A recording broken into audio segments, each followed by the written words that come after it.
Kami tolak setiap kuasa jahat, roh jahat yang hendak mencuri, mengambil firman yang akan dibagikan. Kesaksian roh ketika kami menyembah Bapa. Kami perintahkan keluar dari ruangan dan pikiran hati kami.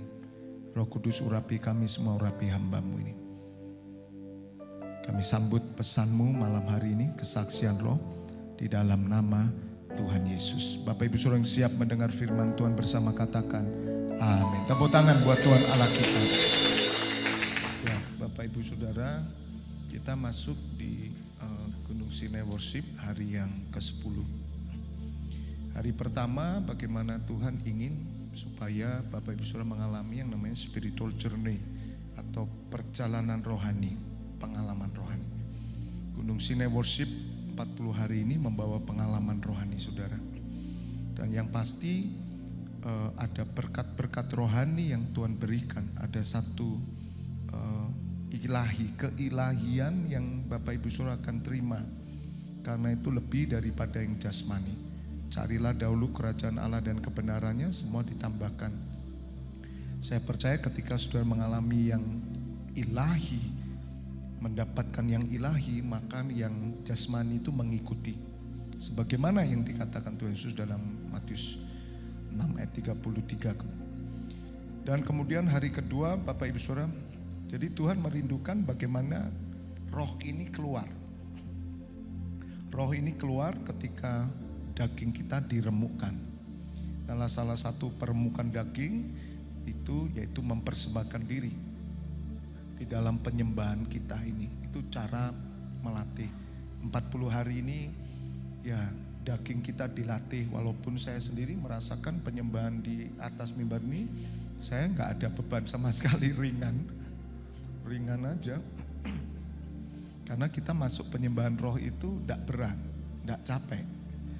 Tapi daging kita, fisik kita ini yang mengalami. Nah Bapak Ibu Saudara, Tuhan mau itu keluar. Roh ini keluar di akhir zaman. Kalau roh ini tidak keluar saudara, maka sulit sekali untuk menghadapi tantangan-tantangan. Dan kemudian Tuhan ingin mencurahkan yang namanya spiritual blessing, every spiritual blessing. Jadi Bapak Ibu Saudara mesti ngerti, seperti bagaimana tadi sore saya katakan, kita mesti punya bahasa surga. Bahasa surga itu bukan sekedar hanya bahasa roh, tapi bahasa roh ini juga menolong kita untuk kita semakin mengerti. Tapi bahasa surga itu adalah pikiran surga, hikmat surgawi, karunia surgawi. Bahkan saudara bisa mengerti apa yang menjadi kerinduan Tuhan, mempersiapkan kedatangan putranya. Jadi kita nggak bisa terlalu ngeblur. Karena saya lihat, minta maaf, banyak orang yang ngeblur itu nggak jelas. Jadi penglihatan nggak jelas, nubuatan nggak jelas. Kemana ujungnya nubuatan itu? Jelas kedatangan Mesias kali kedua, itu aja. Jadi kita tidak terlalu aneh-aneh. Ada banyak orang pelayanan capek karena dia aneh-aneh. Dia cari sesuatu yang padahal itu perasaan dia.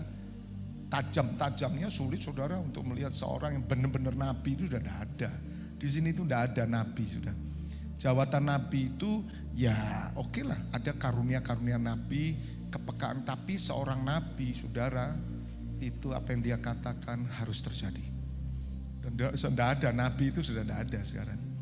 Ya, dan nabi itu hanya berasal dari Israel.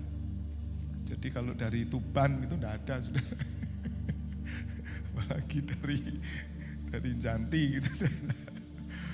Karena banyak orang kelirunya kita tidak dikunci pada kedatangan Tuhan Yesus. Nah semua nubuatan ini akan terarah dengan baik. Nah segala berkat yang berhubungan dengan kedatangannya saudara akan dicurahkan oleh Allah. Untuk supaya Bapak Ibu Saudara bisa menjalani yang namanya spiritual journey ini. Jadi kalau Bapak Ibu Saudara mengerti bahwa perjalanan bangsa Israel itu kan 40 tahun itu. Kita nggak lihat 40 tahunnya, tapi kita melihat persis sama dengan kita dalam perjalanan ini. Ini sedang perjalanan. Jadi Tuhan itu menunjukkan bagaimana Allah membebaskan bangsa Israel dari Mesir. Sama saudara dibebaskan dari hidup lama saudara masuk hidup baru, dibaptis. Ya, bangsa Israel dibaptis melalui laut Teberau itu, tiang awan, tiang api. Sama. Setelah itu mereka harus berjalan di padang gurun. kita ngalami perjalanan ini. Tapi bukan padang gurunnya yang kita lihat, tapi roh ini terus jalan. Maka Bapak Ibu Saudara harus mengerti, bagi kita perhatikan yang roh. Perhatikan yang rohani sebagaimana tadi sore saya katakan. Hanya manusia rohani yang bisa mengerti hal-hal rohani. Manusia duniawi, saudara ngomong rohani, dia anggap bodoh. Maka itu kalau dengan orang duniawi, ya nggak bisa kita ngomong yang rohani gitu. Bapak Ibu harus ngemas bener supaya kelihatannya juga daging, jasmani. Nggak ngerti saudara. Hanya orang-orang yang sudah dibuka mata rohnya ini. Orang-orang yang lahir baru, Tuhan menyediakan yang rohani ini. Nah, masalahnya orang Kristen ini tidak sampai di sini terkadang. Padahal ini sungguh indah, ini kekuatan dahsyat. Jadi Bapak Ibu Saudara menjadi manusia surgawi. Maka itu Tuhan Yesus mati di atas kayu salib, dia melakukan sesuatu yang dahsyat. Kematian Tuhan Yesus kayu salib membuat gempa, kuburan terbuka, gitu. Bahkan tabir bait suci terbelah dua. Ini kan perkara dahsyat, mengubahkan manusia lama menjadi manusia baru. Manusia yang jasmani menjadi manusia yang rohani. Nah, Tuhan Yesus ada di belakang tabir untuk menjamin saudara semuanya. Nah, Bapak Ibu Saudara, di hari ketiga kita mendapatkan bahwa Tuhan menghendaki supaya kita memiliki mental seorang prajurit. Karena perjalanan bangsa Israel itu jelas-jelas mereka diminta Tuhan menjadi pasukan. Tapi bangsa Israel gagal untuk mengerti kehendak Tuhan. Jadi mereka kalah. Hanya Musa, Yosua, Kaleb, mentalnya prajurit. Makanya orang Kristen kalau nggak mental prajurit, ya nggak bisa menjalani perjalanan rohani. Mental kita pasukan, karena apa? Allah itu adalah pasukan pahlawan perang. Allah itu pahlawan perang. Maka saya katakan kalau selama kita ini Tuhan Yesus belum datang, suasana surga adalah suasana camp perang. Di sini camp perang juga, pakai perlengkapan senjata Allah. Jadi kekristenan itu kita bisa menikmati surga, keindahan, hadirat Allah yang penuh dengan lemak yang bisa dikecap. Mengecap karunia surgawi yang kata Tuhan itu, Rasul Paulus berkata, barang siapa yang sudah mengecap karunia surgawi, tetapi dia murtad, jatuh dosa, maka tidak ada salib lagi. Berarti ada karunia surgawi diberikan untuk kita bisa mengecap itu makan supaya saudara kuat, sehat, supaya bisa tempur. Pertempuran kita bukan melawan darah daging, tapi melawan roh-roh jahat di udara. Itu yang mempengaruhi otak saudara, itu yang kemarin saya katakan Hawa itu dipelintir semua. Nah nanti semakin Tuhan datang dekat ini, waduh, tambah 2 kali lipat lebih hebat setan. Dan orang akan tergelincir di sana. Ya.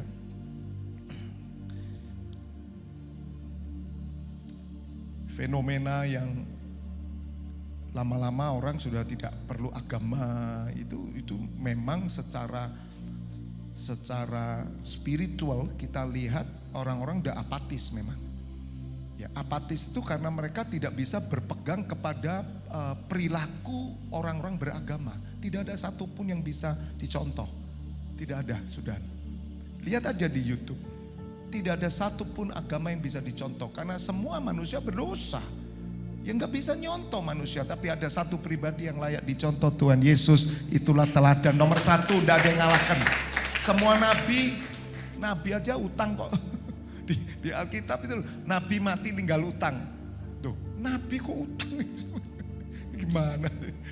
Ya toh? Tidak ada lah saudara yang bisa diikuti. Tapi maka itu bagi Bapak Ibu Saudara yang bersyukur saudara meneladani Tuhan Yesus. Jadi jangan nyontoh. Sebetulnya kalau Rasul Paulus berkata contoh aku, itu menantang Rasul Paulus untuk hidup sesuai dengan kehendak Tuhan. Tapi saudara mencontohlah Tuhan Yesus. Contoh yang paling sejati Tuhan Yesus. Dan rasul-rasul itu pun sebetulnya grade-nya masih belum. Tapi ya lumayan lah, itu masih KW2 lah. Tahu KW2? Ya, kalau tas itu branded itu KW1, KW2. Saudara KW berapa sama Tuhan Yesus? KW berapa? Oh, belum bisa kalau KW1 udah ada. Maksimal KW2 itu, sulit KW1. Rasul Paulus saja belum sampai. Tuhan Yesus itu dahsyat ya. Paling enggak saudara KW berapa lah? Bukan kawir-kawir loh saudara ya. Coba diukur toh. Karena perjalanan kekristenan Bapak Ibu Saudara semakin lama, berapa tahun saudara? Saya 25 tahun. Tambah deket enggak KW itu kualitas berapa? Kalau persis yang aslinya itu KW1. Kalau orang zaman dulu kan beli tas KW1 harganya.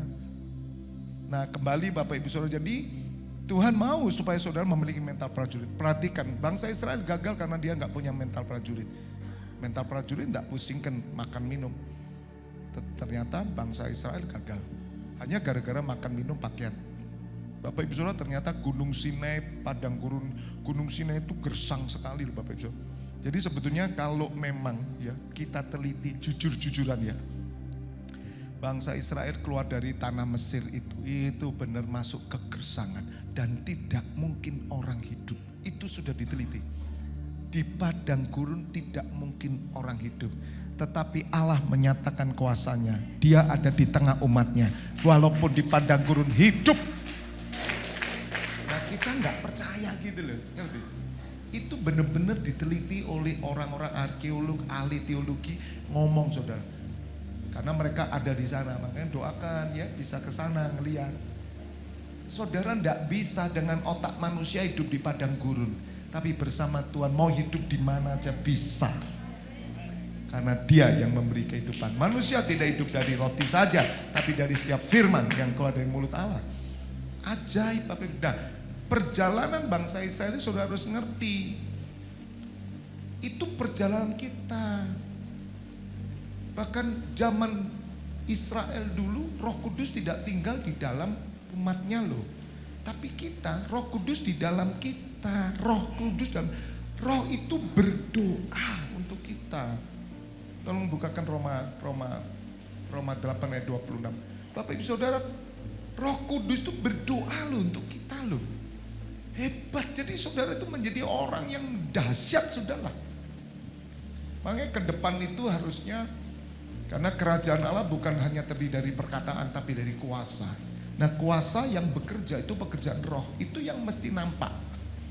Demikian juga roh membantu kita dalam kelemahan kita sebab kita tidak tahu bagaimana sebenarnya harus berdoa. Tapi baca, roh sendiri berdoa untuk kita kepada siapa? Bapa, Allah. Dengan keluhan tidak terjawab. Loh, Roh Kudus itu mendoakan kita loh. Masih kurang dah. Nah, coba pikir dong.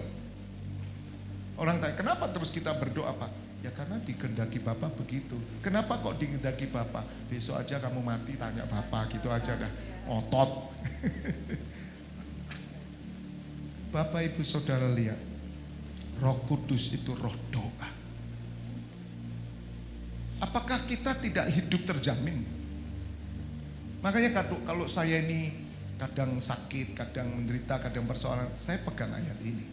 Saya bilang, Bapak Roh Kudus aja berdoa buat saya. Terima kasih Roh Kudus. Roh Kudus kalau berdoa saudara, bagaimana cara Tuhan menjawabnya? Lihat ayat 27. Tolong 27. Dan Allah menyelidiki apa? Hati nurani. Makanya kalau hati nuranimu itu bagus, hatimu bagus, dia mengetahui maksud roh itu. Jadi Roh Kudus itu pakai hati nurani saudara. Makanya ada orang batin aja loh Pak, itu jadi. Siapa yang kemarin tanya, Pak tolong doakan, gak usah doa, batin aja. Tahu Roh Kudus aja doa kok. Ya, kemarin waktu menghadiri ulang tahun anaknya Handi, ketemu kakaknya Tony. Dia panggil saya, Kofeb, doakan aku ya. Doakan apa Ci? Supaya berkat, sudah diberkati. Justru kalau doa, doakan syafaat. Berkat itu sudah diatur sama Tuhan Ci. Gak usah bingung. Gitu ya. Ya, bawa doa untuk keselamatan semua. Tidak usah khawatir, Dia memelihara. Udah begitu ya. Ya. Jadi Bapak Ibu Saudara, kita harus mengerti. Ada hal yang lebih lagi. Kalau saudara mengerti ini, kau tidak akan goyah. Itu iman. Roh Kudus akan berdoa, tetap ayatnya. Roh Kudus berdoa dengan keluhan tak terucap. Roh Kudus tahu apa yang perlu dia doakan untuk apa, saudara. Dia tahu.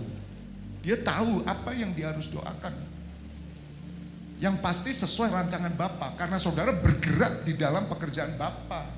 Makanya kalau Roh Kudus ada di dalam setiap orang Kristen, Roh Kudus akan selalu mendoakan saudara supaya saudara bergerak dalam rancangan Bapa. Orang-orang Kristen yang udah tidur, yang tidak mau pelayanan, tidak mau ke gereja juga banyak, saudara. Itu Roh Kudus berdoa. Kalau orang itu punya Roh Kudus harusnya ya beda. Mengetahui maksud Roh itu, Allah menyelidiki hati nurani, Roh Kudus di dalam hati nurani. Mengetahui maksud Roh itu, yaitu bahwa ia sesuai dengan kehendak Allah berdoa untuk orang-orang kudus. Bawa pulang ayat ini, saudara akan dahsyat nanti. Anda tidak usah khawatir. Karena apa? Saudara, kita minta tolong Bu doakan ya. Lebih dari itu. Roh Kudus berdoa. Gak usah minta doa, kita berdoa untuk banyak orang. Tuhan berdoa untuk kita. Ada saya bilang dua pribadi yang selalu mendoakan kita, Roh Kudus dan Tuhan Yesus. Ada ayatnya, Tuhan Yesus terus berdoa untuk umatnya. Kurang apa? Ya kan? Iya, kita ini itu masih kurang. Saya ini jarang. Ya paling kita kan, ya kalau misalnya saudara doakan ya kita akan lakukan ini, itu kesepakatan bersama. Tapi secara pribadi saya jarang. Karena saya tahu yang berdoa doa pribadi. Nah kita gimana? Tuhan suruh kita saling mendoakan. Saling mendoakan apa? Yang sakit doakan. Kenapa didoakan yang sakit? Supaya sembuh dan dia melayani Tuhan. Gitu loh. Doa apa? Tujuannya hanya gereja, sudah. Bukan doa tujuannya untuk kamu enak-enak. No. Itu perlunya doa. Jangan mau disuruh doanya untuk kayak dukun aja. Ya, datang Pak, tolong doa no Pak, pabrikku ben rame gini-gini. Terus maksudmu kalau pabrik rame ngapain kamu? Oh nasar Pak, nanti gereja nanti tak bangun Pak 10 lantai. Terus kalau sudah bangun 10 lantai kamu kemana? Tuhan tertarik duitmu apa kamu? Duit dan kamu. Duitmu aku tertarik. Tuhan tertarik kamu. Model apa itu saudara? Gereja dipikirkan jadi berhala. Dan itu terjadi hari ini. Nah itu tidak sesuai dengan kehendak Tuhan. Jadi Bapak Ibu Saudara, Tuhan mau saudara punya mental prajurit. Kemudian dari keempat adalah saudara menjadi kekasih-kekasih Bapa. Dan kemudian pulihkan pondok Daud. Dan seterusnya nanti saya sambung waktu saya habis. Tetapi saudara hari ini, apa yang Tuhan rindukan? Mari kita buka sebentar ya. Kita buka dulu dalam Matius 26. Ayo kita lihat bentar.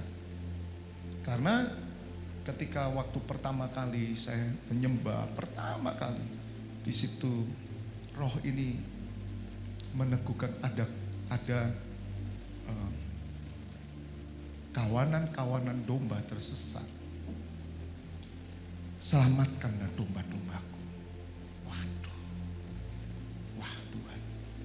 Ini selamatkan domba. Matius 26 ayat 30, sesudah menyanyikan nyanyian pujian pergilah Tuhan Yesus dan murid-muridnya ke Bukit Zaitun. Jadi Tuhan Yesus pun suka memuji loh. Ya. Ayat 30 ya, Matius 26 ayat 30.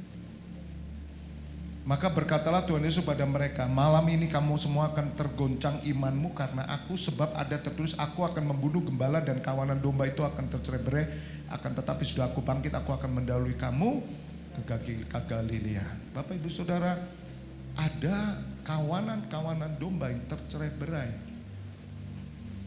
Ya, hari ini banyak domba-domba yang dicabik-cabik.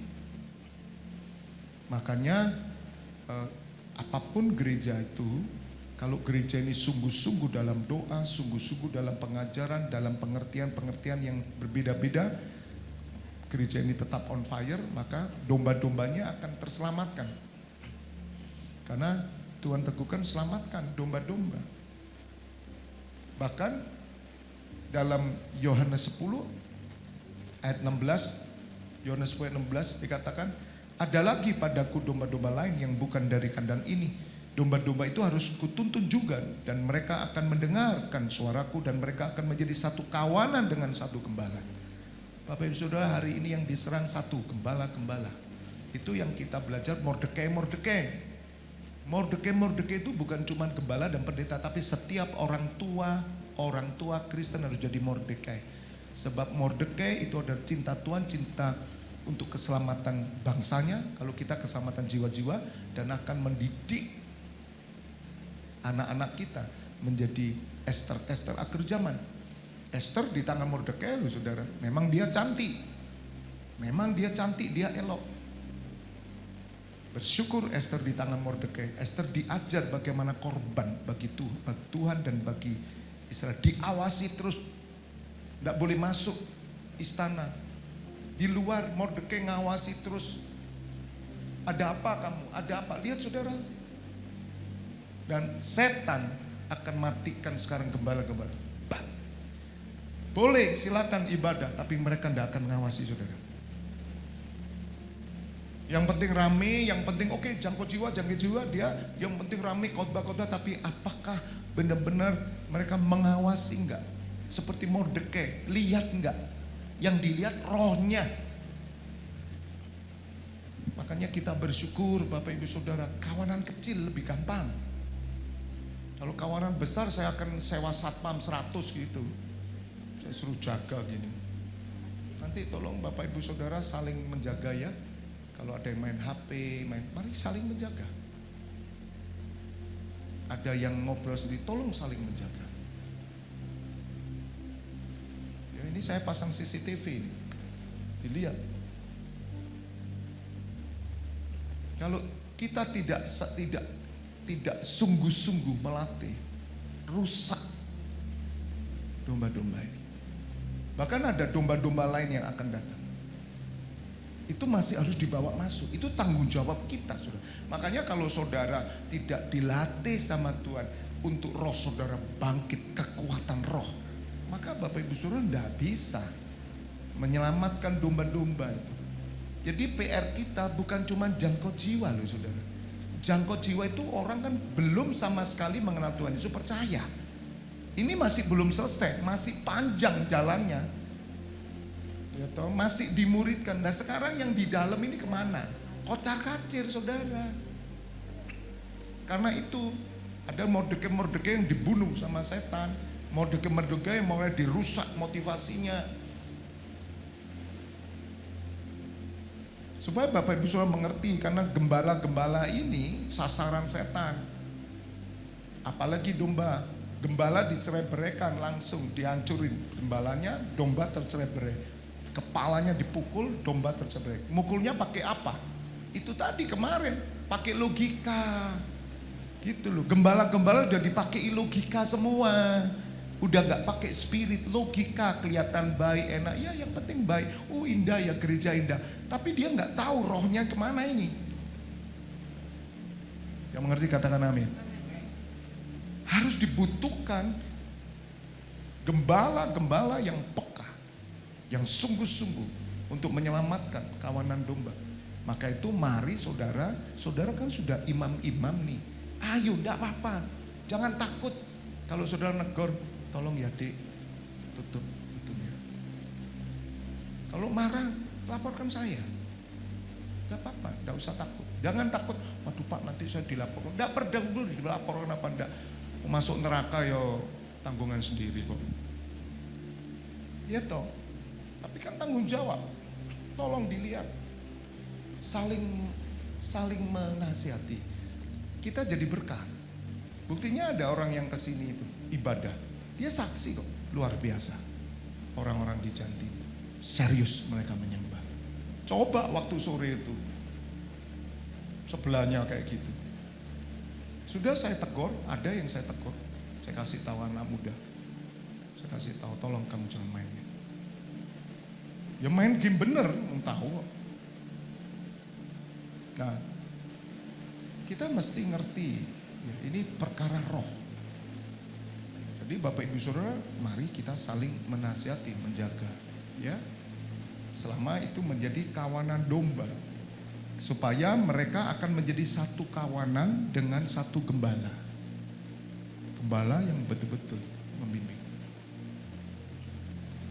Tolong buka dalam Keluaran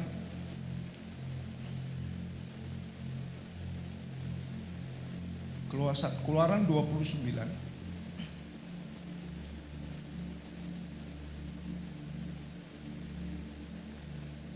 Keluaran 29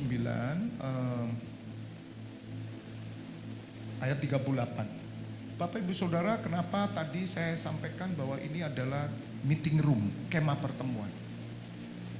Karena Allah menyuruh Musa membuat yang namanya kemah pertemuan. Pertanyaan saya, gereja itu kemah pertemuan apa pertunjukan hari ini? Kemah pertemuan itu adalah pertemuan kita dengan Allah.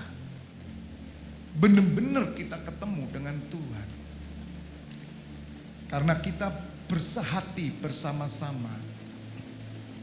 Keluaran 29:38 mengenai korban pagi dan korban petang. Inilah yang harus kau olah di atas mezbah itu.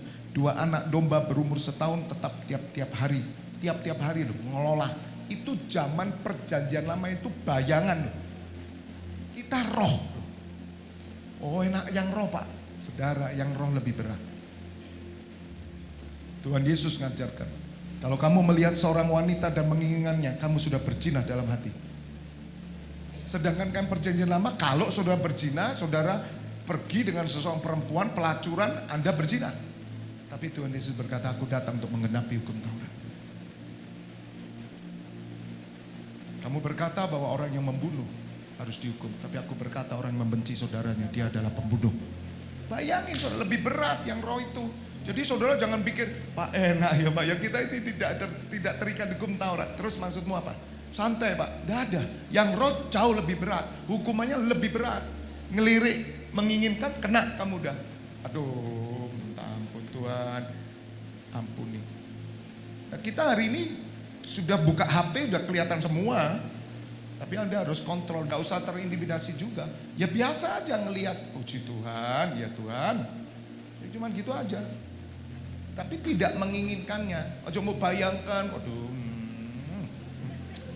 Loh, ya gini oh lihat terang bulan kok. Nah, boleh itu. Haleluya. Loh, itu langsung kena saudara. Benci aja, benci. Kena lagi. Jadi lebih berat. Tuhan Yesus berkata, aku datang tidak meniadakan hukum Taurat. Satu iota pun tidak akan pernah kutiadakan. Sebab aku menggenapinya. Jadi gereja itu lebih daripada peraturan-peraturan yang ada. Memang kita tidak membawa kambing domba di sini. Tapi tahukah saudara bahwa persiapan hati saudara bagaimana? Saudara harus memberi persembahan. Makanya di perjanjian baru itu sebetulnya dengar. Lebih dari persembahan materi. Sebab persembahan roh dan hati itu lebih utama. Nah terus gereja nggak butuh duit, butuh urunan, udah selesai. Yang mau urunan enggak, sudah selesai gitu aja. Tapi sekarang kan enggak dirubah, duit yang diangkat di gereja, perpuluhannya, persembahannya, nanti kalau kamu kasih perpuluhan, kamu akan mendapatkan per 100, per 30, jadi kayak rentenir juga, gereja jadi rentenir juga, bank koperasi. Kan itu yang dibingung-bingungkan. Saudara, ada cara supaya saudara bisa diberkati, supaya saudara tambah sukses. Maka ada cara membuka pintu surga. Caranya yang ngomong duit lagi begitu. Taburlah, taburlah, maka engkau akan menuai. Menuai apa? Tuhan tidak lebih daripada itu nak. Aku melihat hatimu nak.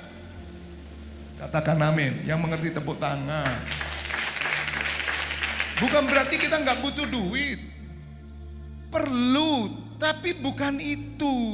Yang ku kehendaki kau mengenal aku bukan persembahan. Puji Tuhan Pak, saya tidak ngasih persembahan. Yang penting kan hati. Ya enggak apa-apa. Yang penting hatimu. Sampai kamu mengerti. Dan satu hari saya akan ngomong ke kalian. Dan kalian akan sama-sama. Kita urunan saja. Amin, amin. Udah gitu aja kok repot. Walaupun saya 25 tahun memberi persepuluhan. Karena bagi saya persepuluhan itu saya menyisihkan. Kalau saya tidak latih ini, manusia itu kalau nggak dilatih, pasti nggak mau ngasih. Itu latihan memang. Kecuali orang yang sudah bawaannya itu sudah murah hati, udah bawaan. Ada itu. Apalagi di jamaah Tuhan. Jadi saya latih diri saya sampai hari 25 tahun. Tapi saya kan tidak pernah gembar-gembor persepuluhan ke saudara. Karena bukan itu yang Tuhan keinginkan. Lebih daripada itu. Hatimu. Kalau Tuhan mendapatkan hatimu, persepuluhan, perseratusan, sumbangan itu gampang. Hatimu akan bergerak. Katakan amin. Bukan kebiasaan ini, bukan domba. Nah kembali saudara. Domba yang satu haruslah kau olah pada waktu pagi, domba yang lain kau olah pada waktu senja. Dan beserta domba yang satu kau olah 1/10 eva tepung yang terbaik dan minyak tumbuk 1/4 hin dan korban curahan. Domba yang lain haruslah kau olah pada waktu senja, ayat 41 ya. Sama seperti korban sajian, waktu pagi harus engkau mengelolanya sebagai persembahan yang harum, suatu korban api-apian bagi Tuhan. Bulat lah saudara, cak ini, ya toh. Suatu korban bakar yang tetap di antara kamu turun-temurun di mana? Di depan kemah pertemuan. Jadi masuk kemah pertemuan itu dengan berbagai syarat. Dan itu sudah diselesaikan oleh Tuhan Yesus. Barang siapa percaya kepada Tuhan Yesus, tabir suci terbelah dua, Anda masuk dengan bebas. Tapi mbak main-main ayo melaku. Haleluya. Jangan terus main-main, kamu mau masuk sini dengan hati yang tidak menyembah, hidup kotor, Anda mau masuk sini. Amblas saudara, cus langsung. Tidak ketoi Pak, saya tidak mati. Mati kata Tuhan kamu secara roh. Jadi saudara jangan pikir bahwa yang perjanjian baru itu lebih ringan, hyper grace lagi ngomongnya. Oh, satu hari dibuka sama Tuhan Yesus. Tahu saudara. Kelihatannya ini tidak ada malaikatnya. Dia ini penuh malaikat. Anda dugem, Anda tidak karuan masuk sini, Anda tidak bertobat. Karena langsung dicoret, cret gitu. Nah, ada pedang langsung. Syuk. Yang setuju katakan amin. Jadi Anda harus takut tuh sama Tuhan loh. Tidak main-main. Bertobat dulu memang. Nah kembali. Sebab di sana aku akan apa saudara?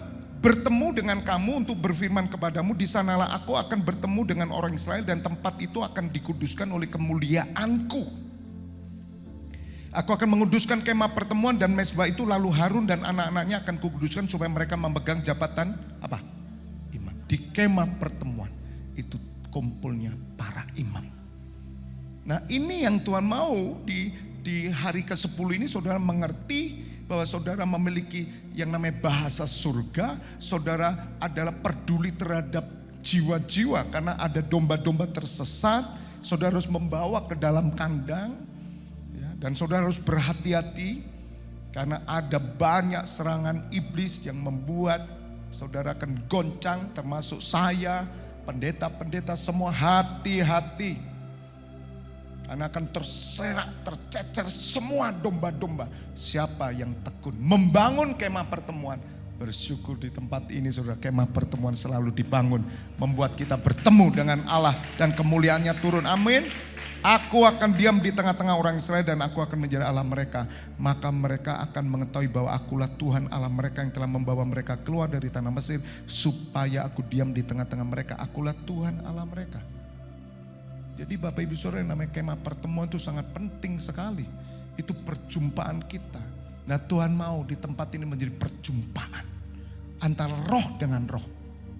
Sebab di dalam kerajaan Allah tidak ada darah dan daging. Darah dan daging tidak pernah bisa. Maka ketika saudara masuk hadirat Tuhan bersama-sama, ini dilatih toh. Saudara masuk dengan roh. Menyembah dalam roh dan kebenaran. Bahasa surga akan bisa diperoleh hanya melalui roh dan kebenaran. Saudara buka roh, menyembah dalam roh dan kebenaran. Roh Kudus ya Roh Kudus hanya turun kepada orang yang dipilih. Maka itu kalau ada orang berkata ini zaman Roh Kudus, kemudian nanti Roh Kudus akan memenuhi semua orang, tidak. Kalau semua orang dipenuhi Roh Kudus, mereka mengenal Tuhan, mereka percaya bahwa Yesua HaMasiah, ending sudah. Tapi kalau mereka pikir bahwa Roh Kudus turun untuk membuat mereka pencerahan, no way, itu karangan manusia, tidak ada di Alkitab. Tidak semua orang punya Roh Kudus. Hanya saudara yang percaya mengaku Yesus adalah Tuhan, saudara punya Roh Kudus. Dan Roh Kudus itu yang membawa saudara untuk mengalami pertemuan dengan Allah setiap hari. Katakan amin. Ya, hati-hati pesan saya, penyesat-penyesat juga saudara harus benar-benar jeli, dipakai media ini untuk menyesatkan semua. Ya, hati-hati. Bapa, kami bersyukur malam hari ini kami menyelesaikan hari yang ke-10 dan Engkau sudah meneguhkan kami supaya kami boleh senantiasa terus membangun roh kami untuk mengalami perjumpaan dengan Tuhan. Bahkan ya Bapa, Engkau yang terus memperlengkapi kami dengan karunia-karunia surgawi. Karena hanya kami inilah yang bisa mengalami hal-hal surgawi dan bisa membawa domba-domba yang tersesat di luar kandang, mereka harus masuk ke dalam kandang, yaitu kemah pertemuan. Bapa, kami mengucap syukur. Hamba serahkan 24 pintu gerbang surga malam hari ini, bahkan sampai jam 1 pagi, urapi hamba-Mu, imam-imam-Mu yang bertugas. Saat ini Bapak Ibu Saudara, buka kedua tangan, terimalah pengurapan minyak dan anggur, persetujuan dan tubuh dan darah Putra Yesus Kristus yang menyucikan dan menyembuhkan, dan berkat kehidupan turun di dalam nama Bapa, Putra dan Roh Kudus. Yang sudah menerima berkat bersama katakan amin. God bless you all.